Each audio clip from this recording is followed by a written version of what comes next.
Hello and welcome to Cricbuzz Comm Box. I'm Saiyami, Kher, and I've got Rohan Gavaskar with me. Rohan, India are 46 for 3 after their 15-over point.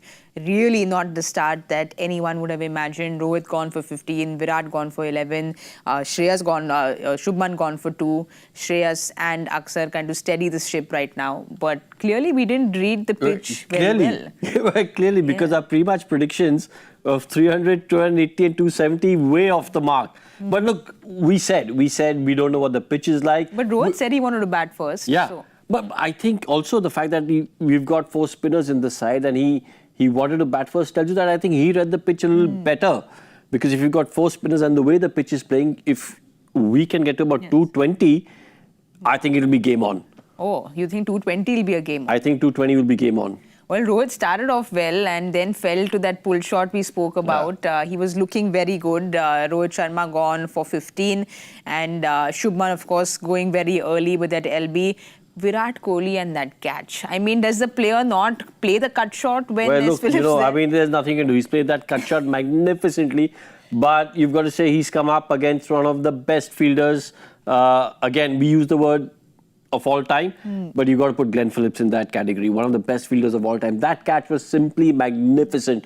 We saw the reaction time for that was 0.6 seconds. And then you've got, that's your reaction time. Then you fling yourself, one-handed, mid-air, that's probably the catch of the tournament. Yes. I mean, Virat looked just as stunned because he was pulling it out of thin air, actually. Well, look, I think everyone, our reactions when we were watching that, our jaws dropped. And then the TV cameras closed on Virat and he had a wry smile on his face saying, look, how is this possible?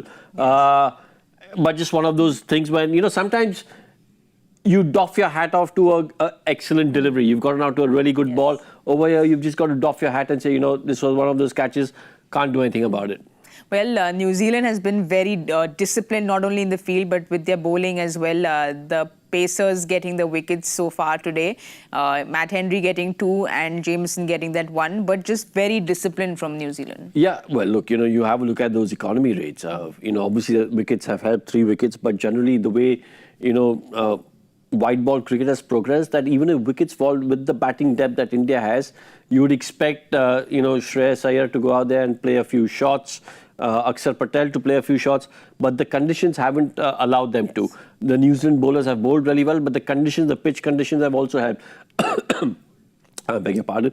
But the spinners have done well. They've kept the leash. Nearly 10 overs, I think, since the last boundary was hit, and that tells you a story. Well, Axar, just when you said it, Axar hit a boundary, so we need to Commentators curse. We need to keep saying it. We need to keep saying reverse commentators curse. But the Pacers have bowled 58 dot balls between them, so even rotating the strike has been pretty difficult. Well, look, 58 dot balls till the 15th over. That means out of 90 deliveries, 58 have been dot balls. Nearly 10 overs of dot balls. Again, just hard going for the Indian batters out there. It's not been easy. Yes, wickets have fallen, but having said that, as I said earlier just now, the way white ball cricket has progressed over the years, wickets falling has never deterred 2 quality batters from going out there and playing their shots. Obviously, pitch conditions are such that they've said, look, no, hold on, let's reassess. Let's try and get to about 220, 230, because that'll be very competitive. And that's why these two are trying to build a partnership. And maybe like old school ODI cricket, we might see the death overs being the last 10 and a rebuilding phase till the 40th over.